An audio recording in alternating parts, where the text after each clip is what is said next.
आपण जर त्यांना जीव लावला, आपण जर त्यांना प्रेम केलं ना त्यांच्यावरती, तर आपण त्यांना एक पट प्रेम दिलं ना तर ते आपल्यावरती दुप्पट प्रेम करतात.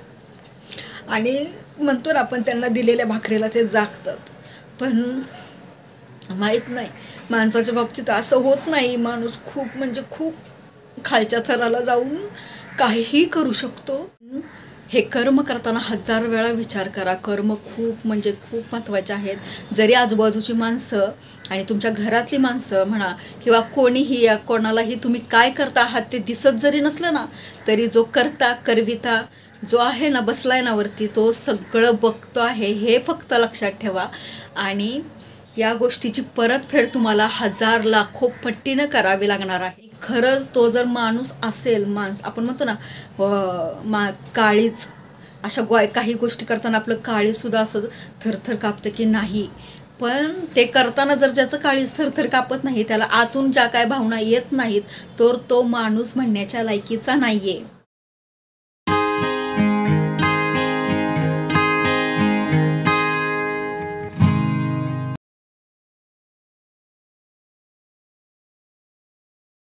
हॅलो, नमस्कार, श्री स्वामी समर्थ. कसे आहात सगळे? मजेत ना? मजेतच राहा. तर खूप दिवसांनी मी तुमच्यासमोर येत आहे. 1 महिना उलटून गेलेला आहे आणि त्याच्यानंतर आज मी तुमच्यासमोर आली आहे. त्याची कारणं पण बरीचशीच आहेत आणि आपण बोलणार पण आहोत त्याच्याविषयी. तर काल एक रेसिपी मी बनवलेली होती, तर ती तुम्ही रेसिपी अगोदर बघून घ्या. तर वडीची रेसिपी आहे. म्हणजे आपण जशा कोथिंबीरच्या वड्या करतो, आळूच्या वड्या करतो, कोबीच्या करतो, तसंच मी काल शेपूच्या भाजीच्या वड्या केलेल्या. अगदी अप्रतिम होतात. आणि शेपूची भाजी खाल्लेलं असा मी म्हणणार नाही की अजिबात अशी चव येत नाही. थोडंसं हलकं साधारण आपल्याला चव येते शेपूच्या भाजीची, पण इतकी नाही जसं आपण शेपूची भाजी खातो तेव्हा त्याची जास्त चव येते. आणि कोणाकोणाला तर आवडत पण नाही शेपूची भाजी, कारण त्याने ढेकर वगैरे येतात. वडीमध्ये प्रॉब्लेम होत नाही. आणि ती वडी कशी बनवली आणि त्याच्यामध्ये मी टिप्स पण सांगितलेल्या आहेत. तर कशी तळावी, काय करावं, तर अगोदर तुम्ही त्या शेपूच्या भाजीच्या ज्या मी वड्या बनवल्या ती रेसिपी तुम्ही अगोदर बघा आणि नंतर मग आपण बोलूया, कारण मग रेसिपीला जास्त उशीर नको व्हायला. तर अगोदर रेसिपी बघून घ्या. अगदी छोटीशी रेसिपी आहे आणि नंतर मग आपण बोलूयात.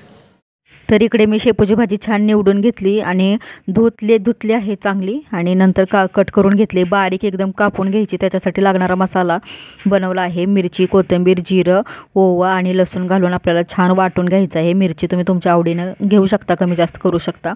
तर इकडे आता भाजीमध्ये मी ज्वारीचं पीठ टाकत आहे, भाकरीचं पीठ. तर भाकरीचं पीठ आपल्याला अर्धी वाटी घ्यायचं आहे आणि बेसन पीठ आपल्याला 1 वाटी घ्यायचं आहे. तर मी तुम्हाला वाटीचं माप सांगितलं आहे.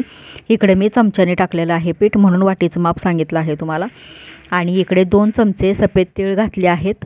आणि त्याचबरोबर आपल्याला 1 चमचा हळद घालायची आहे किंवा अर्धा चमचा घाला. चवीनुसार आपल्याला मीठ घालून घ्यायचं आहे. आणि जो काय वाटलेला मसाला होता, मिरची, लसूण, जिरं, ओवा आणि कोथिंबीर, तर ते आपल्याला घालून मिक्स करून घ्यायचं. आणि थोडं थोडं पाणी घालून आपल्याला एक गोळा तयार करायचा आहे.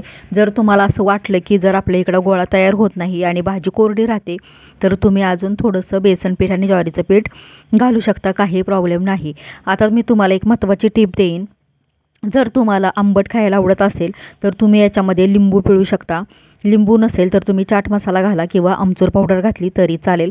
तर मी आता इकडे स्टीमरही गरम करायला ठेवला आहे आणि आता माझा इकडं वडीचा गोळाही तयार झाला आहे. तर मी इकडे पुन्हा 2-2 चमचे पीठ घातलेलं होतं, बेसन पीठ आणि ज्वारीचं पीठ. आणि याच पद्धतीने आपल्याला पीठ बनवून घ्यायचं आहे वडीचं. जसे आपण कोथिंबीरची वडी बनवतो त्याचप्रमाणे आपल्याला शेपूची ही वडी बनवायची आहे. जेव्हा आपण कोथिंबीरच्या रोल अशा वड्या बनवतो त्याचप्रमाणे आपल्याला शेपूची पण रोल बनवून घ्यायचे आणि स्टीमरमध्ये ठेवून घ्यायचे. तर मी 2 मोठे रोल बनवले आणि 1 छोटा बनवलेला आहे. तुम्ही पुढे जाऊन बघालच. तर याचप्रमाणे मी आता हे राहिलेले दोन्ही पण रोल बनवून घेणार आणि स्टीमरमध्ये ठेवून घेणार. तर आपल्याला भाजी एकदम बारीक कट करून घ्यायची आहे. जर तुम्ही भाजीचे देठ वगैरे मोठे ठेवले तर पुन्हा वडी कट करताना तुम्हाला प्रॉब्लेम येऊ शकतो. तर आता आपण हे 20 ते 25 मिनटं शिजवून घेणार आहोत मीडियम गॅसवरती. तर आता छान वड्या थंड झाल्या, मी स्टीमरमधून बाहेर काढून घेतल्या ताटामध्ये. तर तुम्ही बघू शकता 2 मोठ्या आणि 1 छोटं झालेली आहे वडी. तर आता ही छान अशी आपण कट करून घ्यायची. तुम्हाला ज्या आकारात ज्या साईजमध्ये हवी आहे त्या साईजमध्ये तुम्ही कट करू शकता. तर छान एकदम कट होऊन जातात वड्या, काहीच प्रॉब्लेम येत नाही. जेव्हा तुम्ही भाजी एकदम बारीक कापता त्या टायमिंगला, जर भाजी मोठी कापली तर देठ मध्ये येऊन वडी तुटू शकते. आता इकडे तेल पण चांगलं कडकडीत गरम झाले. आता याच्यामध्ये जेवढ्या बसतील तेवढ्या मी वड्या घालून घेतल्या. आता वडी आपल्याला लगेच पलटी नाही करायची, काही प्रॉब्लेम होत नाही. तरीसुद्धा एका साईडनं थोडीशी कडक झाली की त्याच्यानंतरच आपल्याला ही पलटी करायची आहे वडी. कारण का एका साईडनं भाजल्यानंतर दुसऱ्या साईडनं पटकन भाजलं जातं. जर तुम्ही सारखंच पलटी करत राहणार तर त्या वड्या पण वेळ खाऊ बनतात आणि लवकर भाजल्या जात नाही. तर आपल्याला छान अशा कुरकुरीत वड्या भाजून घ्यायच्या आहेत, तळून घ्यायच्या आहेत. तर अशा एकदम छान अशा गोल्डन ब्राऊन झालेल्या आहेत, जाळायच्या नाहीत, पण कलर आला पाहिजे, एकदम सुंदर आणि छान लागतात. तर इकडे आपल्या शेपूच्या वड्या तयार झालेल्या आहेत, अगदी मस्त झालेल्या आहेत. जसं मी तुम्हाला सांगितलं, तुम्ही याच्यात थोडासा गूळ, लिंबू वगैरे घातलं तरीसुद्धा अजून अप्रतिम लागतील, अजून यांची चव वाढेल. तर नक्की एकदा ट्राय करून. तुम्ही रेसिपी बघितली ना, किती सोपी आहे आणि एकदम इझी आहे बनवायला. जशी आपण कोथिंबीरची वडी बनवतो तर त्याचप्रमाणे आपल्याला शेपूच्या भाजीची वडी बनवायची आहे. अगदी सोपी आहे बनवायला आणि खूप छान लागते. एकदा नक्की तुम्ही ट्राय करा आणि मला कमेंट करून सांगा. तर जसं की तुम्हाला माहीतच आहे की आपले व्हिडिओ 1 महिनाभर आलेले नव्हते आणि त्याच्या पाठीमागं कारणं पण तशीच आहेत. तर पण काय कारण आहे, नेमकं काय कारण आहे ते मी तुम्हाला आत्ता नाही सांगू शकत.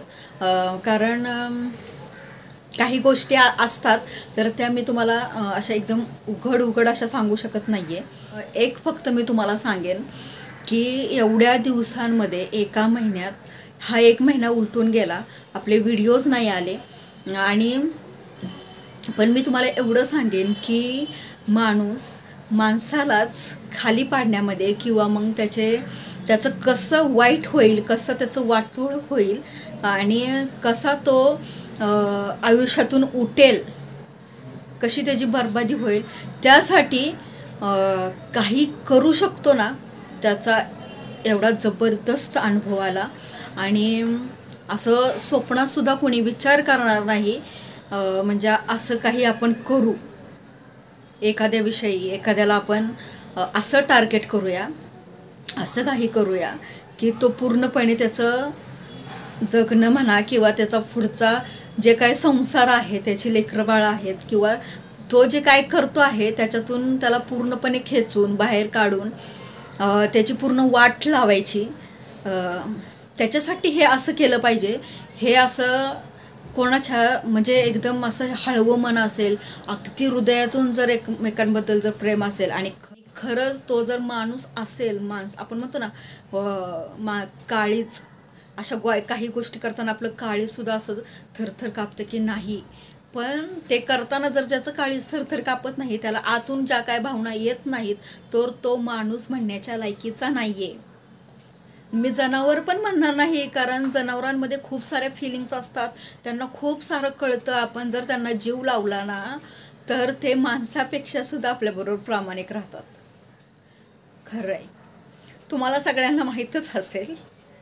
कारण ही मुकी जनावर असतात ना, मग ते कोणतं पण असू दे, कोणतं पण, त्यांच्यामध्ये खूप साऱ्या भावना असतात, खूप त्यांना कळतं. आपण जर त्यांना जीव लावला, आपण जर त्यांना प्रेम केलं ना त्यांच्यावरती, तर आपण त्यांना 1 पट प्रेम दिलं ना तर ते आपल्यावरती 2 पट प्रेम करतात. आणि म्हणतो ना आपण, त्यांना दिलेल्या भाकरीला ते जागतात. पण माहीत नाही, माणसाच्या बाबतीत असं होत नाही. माणूस खूप म्हणजे खूप खालच्या थराला जाऊन काहीही करू शकतो, त्याचा अनुभव आम्हाला आलेला आहे. म्हणून हे अशी काहीच कारणं आहेत जे मी तुम्हाला उघड नाही सांगू शकत. सॉरी. हे मला एका महिन्यामध्ये, आम्हाला सगळ्यांनाच एका महिन्यामध्ये खूप सारा अनुभव आला आहे. त्याच्यामुळे माझे व्हिडिओ आले नाहीत. पण एका साईडला जरी असं असलं ना, तर ह्या सगळ्या गोष्टी माझ्या बहिणी म्हणा, माझा भाऊ, माझे आई वडील, ह्या सगळ्यांना माहीत आहे. सगळ्यांना नाही माझे व्हिडिओ का नाही आले, काही नाही, हा सगळा प्रॉब्लेम त्यांना माहीत आहे. पण ह्या सगळ्यांच्या व्यतिरिक्त मला जे माझ्या यूट्यूब चॅनलमधून मला जे प्रेम मिळतं आहे आणि जे प्रेम मिळालं, आणि एक ताई आहे ती माझे व्हिडिओ आले नाहीत, पण तिने मला आपुलकीने विचारलं, ताई का नाही व्हिडिओ येत आहे, व्हिडिओ अपलोड करा. नंतर 1 महिना झाल्याच्या नंतर मी त्यांना सांगितलं प्रॉब्लेम आहे म्हणून, असं आहे म्हणून नाही. पण त्यांनी 1 महिना वाट बघितली. 1 महिन्यानंतर त्यांनी मला परत कमेंट केली की ताई झाला की नाही प्रॉब्लेम सॉल्व, व्हिडिओ अपलोड करा वगैरे. तर ही जी आपुलकी असते ना, ती हृदयातून आपुलकी आलेली असते. आणि त्या एका कमेंटमुळं, त्यांच्या त्या कमेंटमुळं माझी विचारपूस त्यांनी केली आणि त्यांच्या त्या प्रेमामुळं मी मोटिवेट झाले खरं. आणि पण असं वाटलं की आपली पण कोणीतरी वाट बघत आहे की एवढे दिवस व्हिडिओज नाही आले तरी पण आपल्याला आपुलकीने विचारलं जात आहे आणि आपली वाट बघत आहे. तर आपण पण आता थोडे एफर्ट्स टाकून, थोडे प्रयत्न करून व्हिडिओज बनवले पाहिजेत.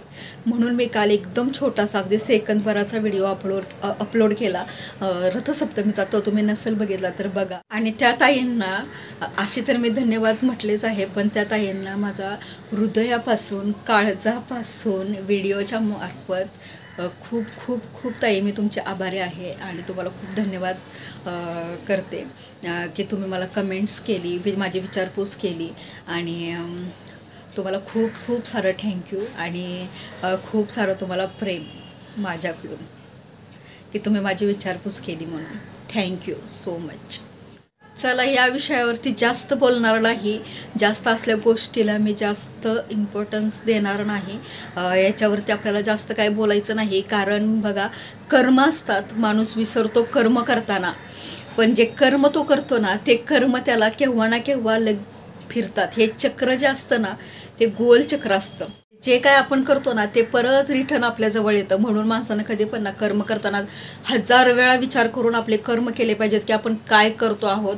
जे आपण दुसऱ्यांना देतो ना ते रिटर्न आपल्याला येतं. आणि जर आपण कोणाला एका हाताने करत असू ना तर ते 1000 पटीनं आपल्याकडे ते कर्म येत असतात. आणि ह्या कर्मातून सुटका नाही, ते कर्म भोगल्याशिवाय कोणाचीच सुटका होत नाही. हे कर्म करताना 1000 वेळा विचार करा. कर्म खूप म्हणजे खूप महत्त्वाचे आहेत. जरी आजूबाजूची माणसं आणि तुमच्या घरातली माणसं म्हणा किंवा कोणीही या कोणालाही तुम्ही काय करता आहात ते दिसत जरी नसलं ना तरी जो करविता जो आहे ना, बसलाय ना वरती, तो सगळं बघतो आहे हे फक्त लक्षात ठेवा. आणि या गोष्टीची परतफेड तुम्हाला 1000 लाखो पट्टीनं करावी लागणार आहे, एवढं तुम्ही लक्षात घ्या. आणि तुमचे कर्म आहेत ना ते तुम्हाला लवकर मिळणार माघारी. कारण कसं असतं, आपण जेव्हा एका हाताने करतो ना तर 10 पटीनं, 1000 पटीनं, लाखो पटीनं जेवढं तुमचं वाईट कर्म ना तेवढं तुम्हाला 1000 लाखो पटीनं ते तुमच्याकडे येत असतं. चला, ह्या विषयावरती काही जास्त बोलायचं नाही. मी तुम्हाला थोडक्यात सांगितलं. तुम्हाला रेसिपी कशी वाटली ती मला कमेंट करून सांगा आणि आपल्या चॅनलला सपोर्ट करा. मी पुन्हा एकदा तुमच्यासमोर आले आहे, उभी राहिली आहे. महाराज माझ्या पाठीशी आहेत, माझ्या बरोबर आहेत ते, आणि त्यांच्याच ताकदीनं मी इकडे आले आहे. तर प्लीज सपोर्ट करा आणि असंच आपला चॅनल पुढे न्या. तर मी प्रयत्न करेन रोज तुमच्यासमोर येण्याचा, रोज तुमच्यासाठी व्हिडिओ आणण्याचा. जास्तीत जास्त आपले व्हिडिओ शेअर करा. चॅनलला सबस्क्राईब केलं नसेल तर करा. बाजूला बेल आयकॉन असते तीही प्रेस करा. ऑल ऑप्शनवरती क्लिक करा म्हणजे व्हिडिओच्या नोटिफिकेशन्स येतील. तर चला, मी उद्या पुन्हा येईन. तोपर्यंत सर्वांना जय श्री गुरुदेव दत्त, श्री स्वामी समर्थ.